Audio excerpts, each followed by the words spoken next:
उस काली सुनसान रात में कई सालों से बंद पड़े और भूतिया घोषित हो चुके उस अस्पताल में भारी हलचल थी। बाहर कुत्तों का शोर माहौल को खौफनाक बना रहा था। उस बंद पड़े अस्पताल के ऑपरेशन थिएटर में एक चुड़ैल की डिलीवरी हो रही थी। उसके आसपास बहुत सारी भयानक चुड़ैलें खड़ी थी। ऑपरेशन थिएटर के बेड के नीचे भी कुछ चुड़ैलें बैठी थी और वे चुड़ैलें जलती हुई आग के सामने कोई मंत्र बुदबुदा रही थी। जिस चुड़ैल की डिलीवरी होने वाली होती थी उसकी आंखें अंगारे की तरह लाल थी। उसे दर्द तो बहुत हो रहा था, लेकिन उसने अपने दर्द को दबा रखा था। इस दर्द के उस पार मुक्ति होगी, मुक्ति। कुछ देर बाद अचानक से जलती हुई आग बुझ गई। उसके बाद वो सारी चुड़ैलें जिस चुड़ैल की डिलीवरी हो रही थी उसके आगे खड़ी हो गई।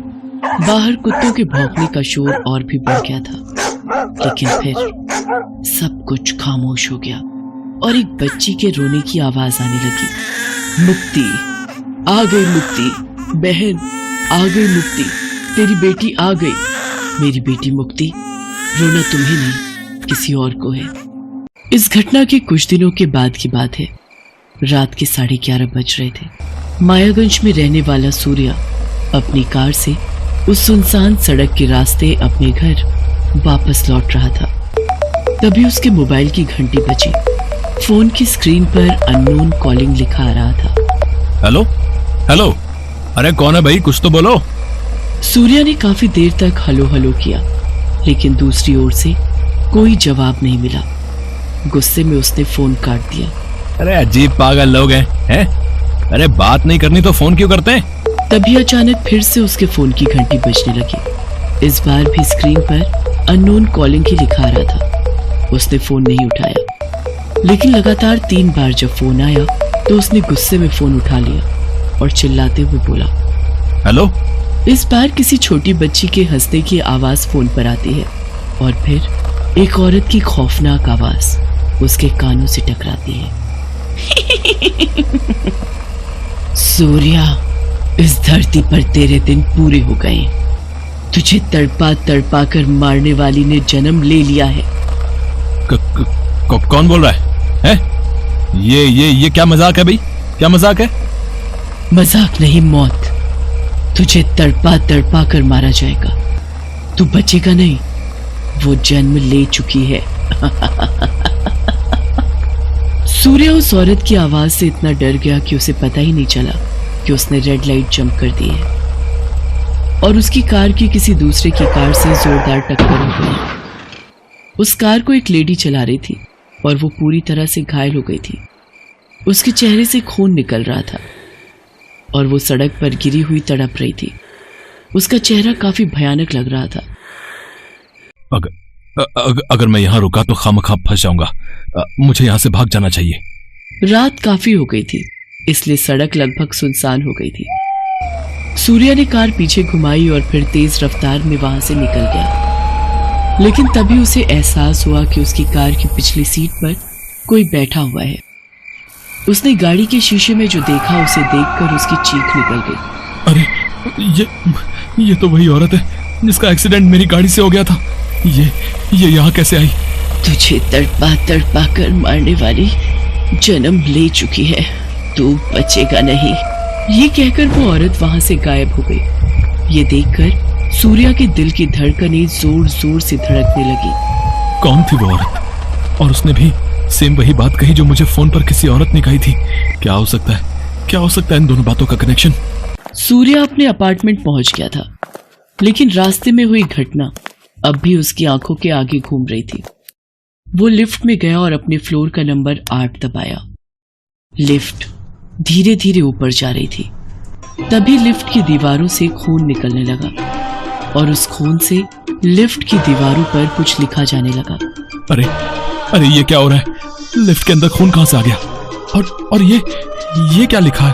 और ये क्या लिखा हुआ है इन दीवारों पर? जब सूर्या ने लिफ्ट की दीवारों पर लिखा हुआ पढ़ा तो उसका दम फूलने लगा। उसके हाथ पैर कांपने लगे। लिफ्ट की दीवार पर लिखा था, सूर्या, इस धरती पर तेरे दिन पूरे हो गए हैं। तुझे तड़पा तड़पा कर मारने वाली ने जन्म ले लिया है। ये क्या हो रहा है मेरे साथ? ये बार बार एक ही बात क्यों दोहराई जा रही है? मैं पागल हो जाऊंगा, मैं पागल हो जाऊंगा। सूर्या लिफ्ट से निकलकर सीढ़ियों से भागता हुआ अपने घर पहुंचा और जोर जोर से दरवाजा खटखटाने लगा। दरवाजा उसकी माँ ने खोला। माँ माँ माँ, मुझे कोई मारना चाहता है, उसका जन्म हो गया है माँ। उसके चेहरे का उड़ा रंग और इस तरह की बातें सुनकर उसकी माँ सुनैना देवी भी घबरा गई। उसकी बहन कामिनी भी कमरे के अंदर से बाहर आई। अरे किसका जन्म हो गया है? कौन तुम्हें मारना चाहता है? क्या हुआ भैया, ये सब तुम क्या बोल रहे हो? तभी लिफ्ट आकर 8वें फ्लोर पर रुकी। सूर्या अपनी माँ का हाथ पकड़े लिफ्ट के पास खींच कर ले गया। उसकी बहन कामिनी भी पीछे पीछे आई। माँ, अभी अभी लिफ्ट की इस दीवार पर खून से वो बात लिखी हुई थी कि मुझे मारने वाले ने जन्म ले लिया है। पर यहाँ तो कुछ भी नहीं लिखा है भैया। कुछ भी नहीं लिखा है? पर अभी तो था। कहाँ गया वो लिखा हुआ? सूर्या को समझ नहीं आ रहा था कि खून से लिखी वो लाइनें अचानक कहाँ गायब हो गई। अपनी माँ और बहन के साथ वो घर के अंदर आ गया। वो खाना खाकर बिस्तर पर चला तो गया, लेकिन उसके मन का डर नहीं गया। उसे नींद नहीं आ रही थी, इसलिए वो मोबाइल चलाकर YouTube पर वीडियो देखने लगा। लेकिन तभी मोबाइल की स्क्रीन एकदम से काली हो गई और एक खौफनाक चेहरा उस पर उभरा और उसने कहा कि सूर्या, इस धरती पर तेरे दिन पूरे हो गए हैं। तुझे तड़पा तड़पा कर मारने वाली ने जन्म ले लिया है। अचानक उस कमरे में एक छोटी सी बच्ची घुटनों के बल चलती हुई वहां दिखाई दी। सूर्या की नजर जब उस पर गई तो कौन है ये बच्ची? उसके बाद वो बच्ची हवा में उड़ने लगी और अचानक वहां एक चुड़ैल प्रकट हो गई। उस चुड़ैल को देखकर सूर्या के मुंह से चीख निकल गई। आरती, तुम? उसके बाद वो चुड़ैल जोर जोर से हंसने लगी और उसने कहा, सूर्या, तुझे मारने वाली जन्म ले चुकी है। वो तुझे तड़पा तड़पा कर मारेगी। उसके बाद वो छोटी सी बच्ची सूर्या के गले पर चढ़ गई और उसकी गर्दन में अपने दांत गड़ा दिए। सूर्या दर्द के मारे चिल्ला उठा। उसकी चीख की आवाज सुनकर कामिनी और सुनैना भागते हुए उसके कमरे में आए और कमरे का नजारा देखकर उनकी भी चीख निकल गई। तुम दोनों भी आ गए। इसके बाद तुम दोनों की मौत भी लिखी है। तुम दोनों को मारने वाली भी पैदा हो चुकी है। उस चुड़ैल को देखकर कामिनी और सुनैना भी चौंक गए। आरती तुम? इस बीच उस चुड़ैल बच्ची ने सूर्या को मार डाला और उसके बाद वो कामिनी की गर्दन पर चढ़ गई। तुम सबको मार दूंगी, तुम सबको मैं मार दूंगी, सबको, जिस तरह से तुमने मेरी निर्दोष माँ को मारा था। अरे छोड़ मुझे, माँ मुझे बचाओ, इसके नुकीले दांत मुझे चुभ रहे हैं। तुम लोगों को आज कोई नहीं बचा सकता, कोई नहीं। अरे तुम लोगों ने मेरी माँ को करंट लगाकर इसलिए मार दिया क्योंकि वो मुझे, यानी एक लड़की को जन्म देने वाली थी। मेरी माँ के लाख मना करने के बाद भी तुम लोगों ने उसका टेस्ट करवाया और जब पता लगा कि मैं कोख में हूँ तो साजिश के तहत मेरी माँ को मार डाला और उसकी हत्या को दुर्घटना साबित कर दिया। अरे तुम जैसे राक्षसों को जीने का कोई हक नहीं, कोई हक नहीं। चुड़ैल की बेटी कामिनी के गले में दांत गड़ाकर उसे भी मार देती है। सुनैना देवी ने ये देखा तो वो हाथ जोड़कर उस बच्ची से माफी मांगने लगी। अरे मुझसे गलती हो गई, माफ कर दो मुझे। तुम्हें माफ कर दूं? अरे तुम लोग समाज में इंसान की तरह रहते तो हो, लेकिन सच कहूं तुम लोग इंसान हो ही नहीं। तुम लोग वो राक्षस हो जिन्होंने इंसान के वेश में जन्म लिया है। उसके बाद चुड़ैल और उसकी बेटी सुनैना देवी के बाल पकड़कर उसी भूतिया अस्पताल में ले जाती हैं, जहां उस बच्ची का जन्म हुआ था। उसके बाद वो सुनैना देवी को वहां चुड़ैलों के झुंड के पास छोड़ देती है। सारी चुड़ैलें सुनैना की बोटी बोटी नोचकर उसे जान से मार देती हैं।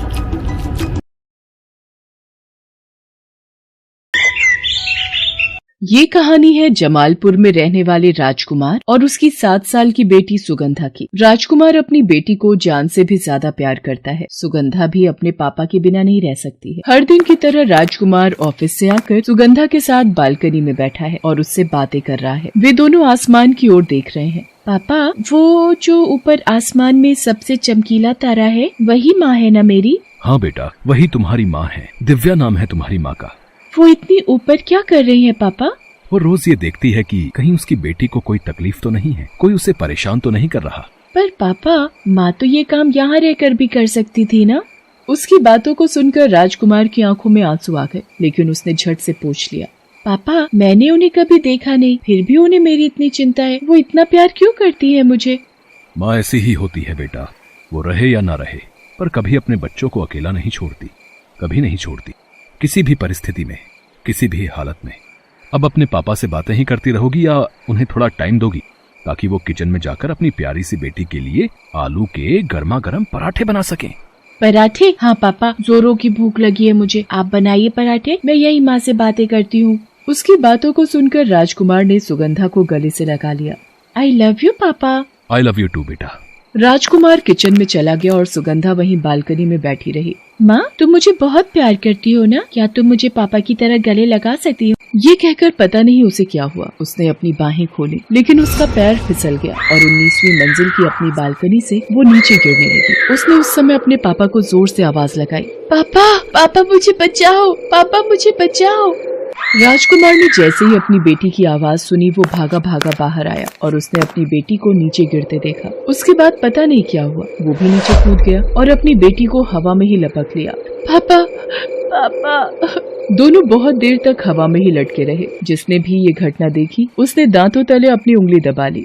ये तो चमत्कार है, चमत्कार। कुछ देर वो हवा में लटके रहे, फिर वो धीरे धीरे नीचे आने लगे। उन्हें ऐसा लग रहा था जैसे कोई उन्हें अपने हाथों में पकड़कर नीचे ला रहा है। सुगंधा अपने पापा को आश्चर्य से देख रही थी और राजकुमार मुस्कुराते हुए सुगंधा को देख रहा था। पूरे शहर में इस घटना की चर्चा हो रही थी। सभी बाप बेटी के इस प्यार के बारे में बातें कर रहे थे। अगले दिन, पापा आप कहते हैं कि माँ मुझे बहुत प्यार करती है, लेकिन आप गलत हैं। इस दुनिया में सबसे अधिक प्यार आप मुझे करते हैं, तभी तो अपनी जान की परवाह किए बिना आपने 19वीं मंजिल से मेरे लिए छलांग लगा दी। उसकी बातों को सुनकर राजकुमार की आंखों में आंसू आ गए और वो अपनी बेटी से पुरानी बात बताने लगा। आज मैं तुम्हें तुम्हारी माँ की एक बात बताता हूँ। 7 साल पहले जब सुगंधा को जन्म देने का वक्त आया, तब राजकुमार की पत्नी दिव्या के मन में अजीब सी बेचैनी उठ रही। वो बार बार अपने पति से कहती, राजकुमार पता नहीं आजकल मेरे मन में एक डर सा बैठ गया है। डर? कैसा डर दिव्या? मान लो डिलीवरी के समय अगर मुझे कुछ हो गया तो मैं अपने अंदर पल रही नन्ही सी जान को कैसे प्यार करूंगी? ये तुम कैसी बातें कर रही हो दिव्या? भला तुम्हें कुछ क्यों होगा? देखना, हम दोनों मिलके अपनी होने वाली संतान को प्यार देंगे, बहुत सारा प्यार। धीरे धीरे दिव्या की डिलीवरी का समय नजदीक आ गया। उसे अस्पताल में भर्ती कराया गया और उस रात डिलीवरी के समय सब कुछ गड़बड़ हो गया। वो दर्द से चीख रही थी। डॉक्टरों के चेकअप के बाद सब कुछ क्रिटिकल हो चुका था। अगर औजार के जरिए वो अपने अंदर पल रहे बच्चे को खत्म करवा सके तो मुमकिन है कि उसकी जान बचाई जा सके। ये बात सुनकर दिव्या को ऐसा लगा जैसे किसी ने अचानक ही हजारों किलो का पत्थर उसे दे मारा हो। उन 9 महीनों में उसे जिस प्यार का अनुभव हुआ था, उस अनुभव ने उसे सोचने पर मजबूर कर दिया और एक ही पल में सारा निर्णय इस आधार पर बदल गया। डॉक्टर साहब, 9 महीने तक इस बच्चे का इंतजार उसे मारने के लिए नहीं किया था। मैं माँ हूँ उसकी, मैं ये कभी नहीं कर सकती, कभी नहीं। बिना देर किए ऑपरेशन किया गया और जैसे ही बच्चे को बाहर निकाला गया सब शांत हो गया। दिव्या के बगल में उसकी नवजात बच्ची भी खामोश पड़ी थी और दिव्या भी। दोनों की सांसें नहीं चल रही थी, दोनों की मौत हो चुकी थी। आई एम सॉरी, हम दोनों में से किसी को नहीं बचा सके। राजकुमार की आंखें आंसुओं में तैर रही थी। वो गहरे सदमे में था। उस समय उसे ये तक ना पता था कि अब वो दिव्या का पति है या इस मृत बच्ची का पिता। माँ और बेटी दोनों की सांसें थमी हुई थी। आखिरी निर्णय सब कुछ बदल चुका था, पर तब तक राजकुमार ने अपनी पत्नी को आखिरी विदाई देने के लिए और उसके मुंह को हटाने के लिए उसका हाथ न छोड़ा। और जैसे ही उसने उसका हाथ छोड़ा, दिव्या का हाथ उस शांत पड़ी बच्ची पर बिजली की तरह गिरा और वो जोर से रोने लगी। डॉक्टर, डॉक्टर, मेरी बेटी जिंदा है। सभी को आश्चर्य हुआ कि आखिर वो मरी बच्ची जीवित कैसे हो गई। पापा, मेरी माँ मुझसे इतना प्यार करती थी, वो भी बिना मुझे देखे हुए इतना बड़ा निर्णय ले लिया। हाँ बेटा, और कल जब तुम बालकनी से नीचे गिर रही थी तो भी तेरी माँ ने ही तुझे बचाया। दिव्या अपनी बच्ची को बहुत प्यार करती थी। वो हमेशा उसके आसपास ही रहती, उसे बिना बताए और बिना दिखे। उस दिन जैसे ही दिव्या नीचे गिरने लगी, उससे रहा नहीं गया। उसकी आत्मा राजकुमार के शरीर में प्रवेश कर गई और उसने उसकी जान बचा ली। इस तरह तेरी माँ ने फिर से एक बार तुझे बचा लिया मेरी बच्ची, एक बार फिर से तुझे बचा लिया। अपने पापा की बात सुनकर दिव्या की आंखें भर आईं। वो आसमान में उस तारे की ओर देखने लगी और उसे दूर से ही गले लगा लिया। तभी सुगंधा को भी एहसास हुआ कि किसी ने उसे भी जोर से गले लगा लिया है। हेलो दोस्तों, कैसे हैं आप सब? हमारी कहानियाँ देखने के लिए हमारे चैनल को सब्सक्राइब कीजिए और हाँ, बेल आइकॉन पर क्लिक करना मत भूलिएगा।